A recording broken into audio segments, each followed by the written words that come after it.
வணக்கம். நீங்க ஒரு விஷயத்த அடையணும்னு ரொம்ப தீவிரமா முயற்சி செஞ்சா, அது உங்ககிட்ட இருந்து இன்னும் தூரமா விலகி போகும்னு எப்படாவது யோசிச்சிருக்கீங்களா? ம். உதாரணமா, தூக்கம் வரணும்னு ரொம்ப முயற்சி செஞ்சா இருக்கிற தூக்கமும் போயிடும். ஆமா, அது உண்மைதான். நாம இன்னைக்கு அலசப் போற ஓஷோவோட பேச்சு இதே கருத்த ஞானமடைவதற்கும் பொருத்தி பார்க்குது. கரெக்ட். ஞானம்ங்கிறது நாம போராடி ஜெயிக்கிற ஒரு கோப்பை இல்ல. அது இயல்பாமே நமக்குள்ள இருக்கிற ஒரு நிலைன்னு சொன்னா எப்படி இருக்கும்? சரியா சொன்னீங்க. ஜென் குருவான புக்கோவின் போதனைகளை அடிப்படையா வச்சு ஓஷோ பேசின தி புத்தா தி எம்ப்டினஸ் ஆஃப் தி ஹார்ட்ங்கிற சொற்பொழிவு தொடரோட ஓ, அந்த பிரபலமான தொடர். ஆமா, அதோட முதல் நாள் உரையத்தான் நம்ம இன்னைக்கு ஆழமா பார்க்க போறோம். சரி. நாம எல்லாரும் ஞானம்னா ஏதோ மலை ஏறி சாதிக்க வேண்டிய விஷயம்னு நினைச்சிட்டு இருக்கோம். ஆனா ஓஷோ புக்கோ வழியா சொல்றது என்னன்னா, அந்த மலையே நீங்க தான். அது நீங்க ஏற வேண்டிய அவசியமே இல்ல. வாவ். இந்த உரையாடலோட நோக்கம் ஞானம், நம்ம எண்ணங்கள், அப்புறம் வெற்றிடம் அப்படிங்கிற வார்த்தையோட உண்மையான அர்த்தம் என்னன்னு புரிஞ்சுக்கிறது தான். கேட்கும்போதே ரொம்ப சுவாரஸ்யமா இருக்கு. சரி, வாங்க இதுக்குள்ள ஆழமா போலாம். போலாம். ஓஷோவோட முதல் புள்ளி புக்கோவோட போதனையிலிருந்து வருது. விஷயங்களை எளிதாகவும் வற்புறுத்தல் இல்லாமலும் எடுத்துக்கோங்க. ம். புத்தராகிறது ஒரு பெரிய சாதனை இல்ல, அது ஏற்கனவே உங்களுக்குள்ள நடந்துட்டு இருக்கிற ஒரு விஷயம்னு சொல்றாரு. எனக்கு இதுதான் புரியல. அப்படின்னா ஏன் உலகத்துல இத்தனை பேர் ஞானத்தை தேடி அலையறாங்க? அருமையான கேள்வி. அது அவ்ளோ எளிதுன்னா ஏன் நமக்கு அது கிடைக்க மாட்டேங்குது? இதுதான் நாம எல்லாருமே மாட்டிக்கிற இடம். ஓஷோ என்ன சொல்றாருன்னா, நாம எல்லாவற்றையும் ஒரு சாதனை அப்படின்னு பார்க்க பழகிட்டோம். ஆமா, இலக்கு, வெற்றி. அதேதான். நம்ம கல்வி, சமூகம் எல்லாமே ஒரு இலக்க நிர்ணயிச்சு அத அடைய போராட சொல்லிக் கொடுக்குது. ஆனா ஆன்மீகம் அப்படி இல்ல. அது ஒரு போராட்டம் இல்ல, அது ஒரு விளையாட்டுங்கிறாரு. ஒரு விளையாட்டு. ஆமா. ஒரு குழந்தை எப்படி தன்னை மறந்து விளையாடுதோ, அந்த மாதிரி வாழ்க்கைய விளையாட்டா பார்க்க ஆரம்பிச்சா வெற்றி தோல்விங்கிற பதட்டம் போயிடும். அந்த விளையாட்டுத்தனம் தான் ஞானத்தோட முதல் படி. ஓ, அப்ப பிரச்சனை ஞானத்துல இல்ல, அது நம்ம பாக்குற விதத்துல இருக்கு. இத விளக்க அவர் ஏதாவது உதாரணம் சொல்றாரா? ஆமா, ரொம்ப சக்தி வாய்ந்த ஒரு உதாரணம் சொல்றாரு. உங்க உயிர் உங்களுக்கு எப்படி கிடைச்சதுன்னு யோசிச்சு பாருங்க. ம். அதுக்காக நான் எதுவும் செய்யல. அதுக்காக நீங்க ஏதாவது முயற்சி செஞ்சீங்களா? இல்ல. நீங்க சுவாசிக்கிறதுக்கு ஏதாவது போராடுறீங்களா? அதுவும் இல்ல. ராத்திரி தூங்கும்போது உங்க இதயம் துடிக்கணும்னு நீங்க ஏதாவது அலாரம் வைக்கிறீங்களா? ஆஹா, அதுவும் இல்ல. இந்த பிரபஞ்சமே உங்க கூட எவ்ளோ இயல்பா, எவ்ளோ எளிமையா இருக்கு. ஆனா நீங்க மட்டும்தான் இந்த பிரபஞ்சத்தோட சண்டை போட்டுட்டு இருக்கீங்க. எல்லாத்தையும் ஒரு பெரிய வேலையா மாத்தி, ஒரு சுமையா மாத்தி கஷ்டப்படுறீங்க. இது நிஜமா யோசிக்க வேண்டிய விஷயம். நாம செய்யாத வேலைகள் தான் நம்மள உயிரோட வச்சிருக்கு. நம்ம செய்யறதா நினைக்கிற வேலைகள் நமக்கு மன அழுத்தத்தை கொடுக்குது. கரெக்ட். அப்போ ஒரு குருவோட வேலை என்ன? இல்லாத ஒன்ன கொண்டு வந்து கொடுக்கறதா? அங்கதான் ஓஷோ ஒரு ஆழமான விஷயத்த சொல்றாரு. ஒரு உண்மையான குருவோட வேலை உங்களுக்கு இல்லாத ஒன்ன குடுக்கறதில்ல. அப்போ மாறாக உங்ககிட்ட இல்லாத ஆனா இருக்குன்னு நீங்க தப்பா நம்பிட்டு இருக்கிற குப்பைகளை நீக்கிறது தான். ஓ, ஒரு சுத்தம் செய்யற வேலை மாதிரி. சரியா சொன்னீங்க. அது ஒரு அறுவை சிகிச்சை நிபுணரோட வேலைய போல. உங்க உடம்புல ஒரு கட்டி இருந்தா டாக்டர் வெளியில இருந்து எதையும் கொண்டு வந்து வைக்க மாட்டாரு. ம்.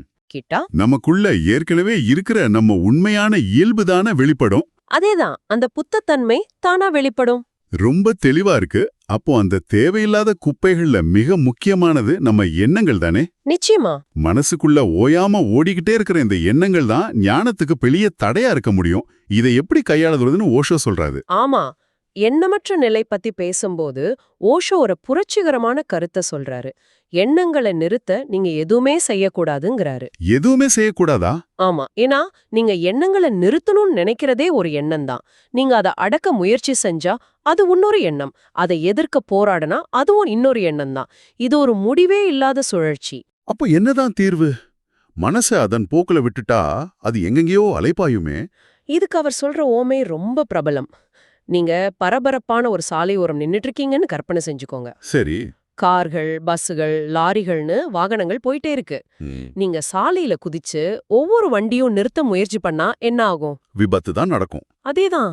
ஆனா நீங்க ஓரமா நின்னு வர்றது போறதா வேடிக்கை மட்டும் பார்த்தா அந்த போக்குவரத்து உங்களை எந்த விதத்திலும் பாதிக்காது இல்லையா? ஆமா, பாதிக்காது. அதே போல உங்க மனசுக்குள் வர்ற எண்ணங்களை எந்தவித பிடிப்பும் இல்லாம, வெறுப்பும் இல்லாம சும்மா ஒரு சாட்சியா நின்னு கவனிக்கணும். ஒரு சாட்சியா கவனிக்கிறது கேட்க நல்லாதான் இருக்கு.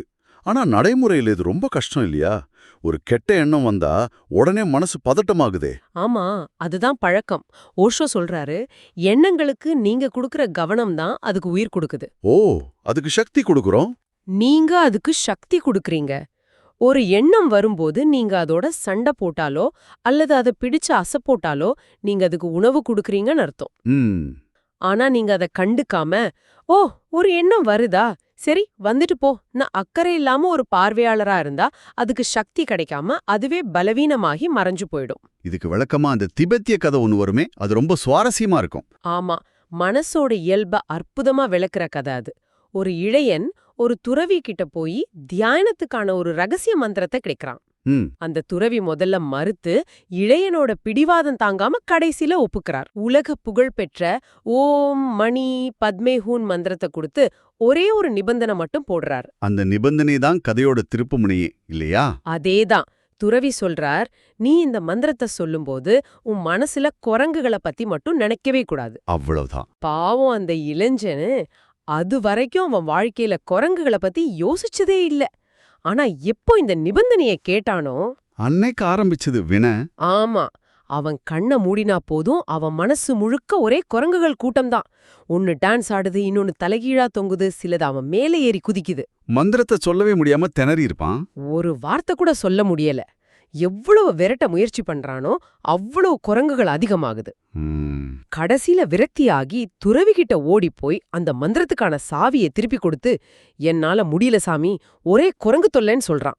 சாவிய கொடுத்ததும் சாவிய கொடுத்த அந்த கணம் அவன் மனசுல இருந்து அத்தனை குரங்குகளும் மாயமா மறைஞ்சு போயிடுது.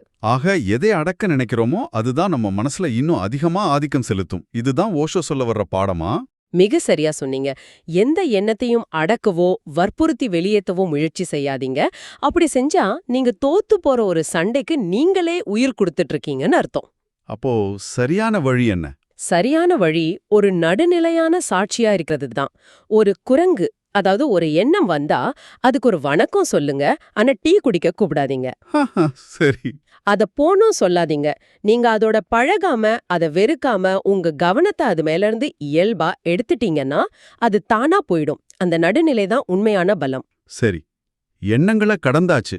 அடுத்ததா இந்த சொற்பொழியோட தலைப்பே இதயத்தின் வெற்றிடம்னு இருக்கு. ஆமா, இந்த வெற்றிடம்ங்கிற வார்த்தையை கேட்டாலே மனசுக்குள்ள ஒரு மாதிரியான எதிர்மறை எண்ணம் தான் வருது. ஒண்ணுமே இல்லாத ஒரு சூனியமான நிலை மாதிரி தோணுது. ஆனா ஓஷோ சொல்ற அர்த்தம் இது இல்லையா? இல்லவே இல்ல. இதுதான் புத்தரோட போதனைகள்ல பலவாலும் தவறா புரிஞ்சிக்கப்படுற ஒரு விஷயம். ஓஷோ புத்தர் பயன்படுத்திய ஷூன்யதா அப்படிங்கிற சம்ஸ்கிருத வார்த்தையை விளக்குறார். ஷூன்யதா? அதுக்கு எம்டினஸ் அப்படின்னு மொழிபெயர்க்கிறது கூட முழுமையான அர்த்தத்தை கொடுக்காது. ஷூன்யதானா ஒன்றுமில்லாமை இல்ல, அது எந்த பொருளும் இல்லாமை. புரியல, இன்னும் கொஞ்சம் விளக்கமா சொல்ல முடியுமா? சொல்றேன். அதாவது அது ஒரு தூய்மையான சாத்தியக்கூறுகளின் நிலை. ஓஷோ புக்கோவோட ஊமைகளை வச்சு இது அழகா விளக்குறாரு. ம். ஒரு புல்லாங்குழல் வெற்றிடமா இருந்தா மட்டும்தான் அதிலிருந்து இசை வர முடியும். ஒரு வீடு வெற்றிடமா இருந்தா மட்டும்தான் நீங்க அதுக்குள்ள வாழ முடியும். ஓகே. கடலோட வெற்றிடம், அதாவது அதோட ஆழம் இருக்கிறதால தான் அலைகள் மேலே எழ முடியுது. ஒரு மலை பள்ளத்தாக்கு வெற்றிடமா இருக்கிறதால தான் நீங்க குடுக்கற சத்தம் எதிரொலிக்குது. சரி, புரியுது.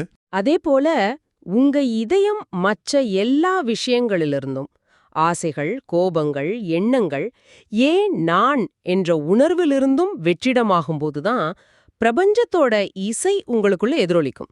அது ஒரு திறந்த வெளி மாதிரி. ஓ, அப்போ அது அழிவு நிலை இல்ல, அது ஒரு படைப்புக்கான ஆரம்ப நிலை. இந்த உரையில் அவர் இத இந்தியாவின் மற்ற தத்துவங்களோட ஒப்பிட்டு பேசுறாரு. ஆத்மா அல்லது சுயம் பத்தி. ஆமா, இது ரொம்ப முக்கியமான ஒரு வேறுபாடு. ஹிந்து, ஜெயின மதங்கள்ல தன்னை அறிதல், அதாவது ஆத்ம கியானம் அடைவதுதான் இறுதி கட்டம். நான் யார்னு தெரிஞ்சுக்கிறது தான் உச்சபட்ச நிலை. ஆனா புத்தர் அப்படி சொல்லலையா? புத்தரோட அனுபவத்துல அந்த நான் அல்லது சுயம்ங்கிறத கண்டுபிடிக்கிறது இறுதி கட்டம் இல்ல, அது ஒரு வாசல் மட்டும்தான். ஒரு வாசல். ஆமா, அந்த வாசலுக்குள்ள நுழைஞ்சு அந்த நான் என்பதையும் கடந்து போகணும். அந்த சுயம்ங்கிறது ஒரு பாலம் மாதிரி. பாலத்தை கடந்து போகணுமே தவிர அது மேல வீடு கட்டி குடியிருக்க கூடாதுங்கிறார் புத்தர்.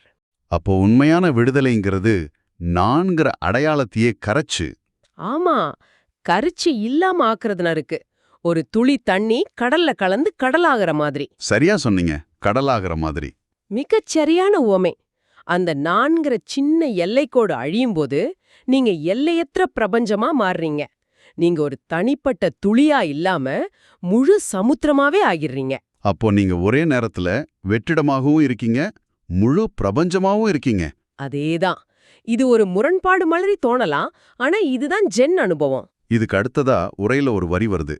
ஜென் என்பது மர்மமானதல்ல, அது சரியான இடத்துல தாக்குவதும் ஊடுருவிச் செல்வதும் ஆகும். ம் இதை கேட்கும்போது கொஞ்சம் வன்முறையா இருக்கிற மாதிரி ஒரு உணர்வு வருது. தாக்குவது அப்படின்னு சொல்றாரு. ஆமா, முதல் முறையா கேட்கும்போது அப்படி தோணலாம். ஆனா இங்க தாக்குவதுங்கிறது வெளியில இருக்கிற எதையோ இல்ல, நமக்குள்ள இருக்கிற அறியாமைங்கிற சுவரை தாக்குறது. ஓ, $1 மில்லியன் மதிப்புள்ள ஒரு அதிநவீன இயந்திரம் திடீர்னு நின்னுடுது. பல நிபுணர்கள் வந்து முயற்சி செஞ்சும் அதை சரி பண்ண முடியல. சரி. கடைசியா அந்த இயந்திரத்தை வடிவமைச்ச நிறுவனத்திலிருந்து ஒரு வயதான நிபுணர் வரார். அவரு தன்னோட கட்டணம் $10,000ன்னு முன்கூட்டியே சொல்லிடுறார். ஓகே. அவரும் வந்து மெஷினை ஒரு நிமிஷம் உத்து பார்த்துட்டு தன்னோட பையில இருந்து ஒரு சின்ன சுத்தியலை எடுக்கிறாரு. எடுத்து அந்த பிரம்மாண்டமான இயந்திரத்துல ஒரே ஒரு ஸ்பெசிஃபிக்கான இடத்துல லேசா டக்குன்னு ஒரு தட்டு தட்டுறார். அவ்வளவுதானா? அவ்வளவுதான். இயந்திரம் உடனே இயங்க ஆரம்பிச்சிடுது. தொழிற்சாலை உரிமையாளருக்கு நிச்சயம் அதிர்ச்சியா இருந்திருக்கும்.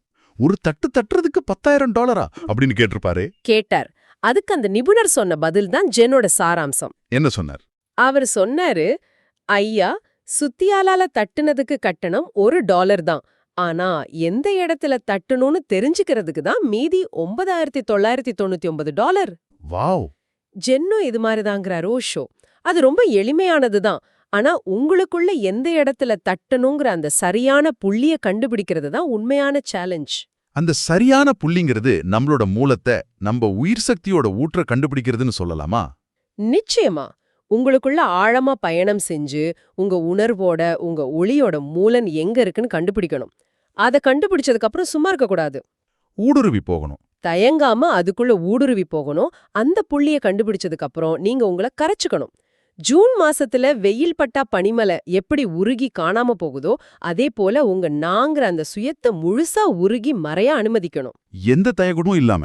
எந்த தயக்கமும் எந்த எதிர்ப்பும் இல்லாம முழுமையா சரணடையணும். அப்படியானா இன்னைக்கு நாம பேசின விஷயங்களை ஒருமுறை தொகுத்து பார்த்தா, ஞானங்கிறது நாம கஷ்டப்பட்டு அடையிற விஷயம் இல்ல, அது நம்மளோட இயல்பான நிலை. ஆமா. அதை அடைய நாம செய்ய வேண்டியதெல்லாம் சும்மா இருப்பதுதான். அப்படிதானே? ஆமா. முதல் கேட்கவே அதுதான். ஞானம் எளிமையானது, அத ஒரு சாதனையா பார்க்காதீங்க. சரி. இரண்டாவதா, நம்ம மனசுல ஓடுற எண்ணங்களோட சண்டை போடாதீங்க. அத அடக்கவும் முயற்சி செய்யாதீங்க. ஒரு சாலையோர பார்வையாளன் மாதிரி எந்த பிடிப்பும் இல்லாம அத கவனிச்சா போதும், அது தானா வலுவிழந்துரும். மூணாவதா, இதயத்தின் வெற்றிடம்னா அது ஒரு எதிர்மறையான விஷயம் இல்ல, அது எல்லா சாத்தியக்கூறுகளையும் உள்ளடக்கிய ஒரு திறந்த வெளி. கரெக்ட். நான்கிற உணர்வையும் கடந்து அந்த வெற்றிடத்துல கரையும் போதுதான் உண்மையான சுதந்திரம் கிடைக்குது. இறுதியா, ஜென்னுங்கிறது சரியான இடத்துல தட்டுறது. நமக்குள்ள இருக்கிற அந்த மூலமான புள்ளிய கண்டுபிடிச்சு அதுல முழுமையா கரைஞ்சு போறதுதான் வழி. அருமை. இப்போ இந்த உரையாடலை கேட்டுட்டு இருக்கிற உங்களுக்கு ஒரு சிந்தனை. ஓஷோ சொல்றாரு, நீங்க மறைஞ்சு போகும்போது இந்த முழு பிரபஞ்சமும் நட்சத்திரங்கள், சூரியன், சந்திரன் எல்லாமே உங்களுக்குள்ள உதிப்பத பாக்குறீங்க. அந்த மறைவின் இதயத்துல ஒரு மறைக்கப்பட்ட நீரூற்று இருக்குன்னு இந்த உரை முடியுது. இப்போ உங்களுக்கான கேள்வி இதுதான். சொல்லுங்க. உங்களுடைய பழைய நான், அந்த பழைய சுயம் ஒரு பனிமலை மாதிரி முழுசா உருகி மறைஞ்சதுக்கு அப்புறம் அந்த மறைக்கப்பட்ட நீரூற்றிலிருந்து உங்களுக்காக மட்டுமே பூக்க போற அந்த புதிய மலர்கள் என்னவா இருக்கும்? யோசிச்சு பாருங்க.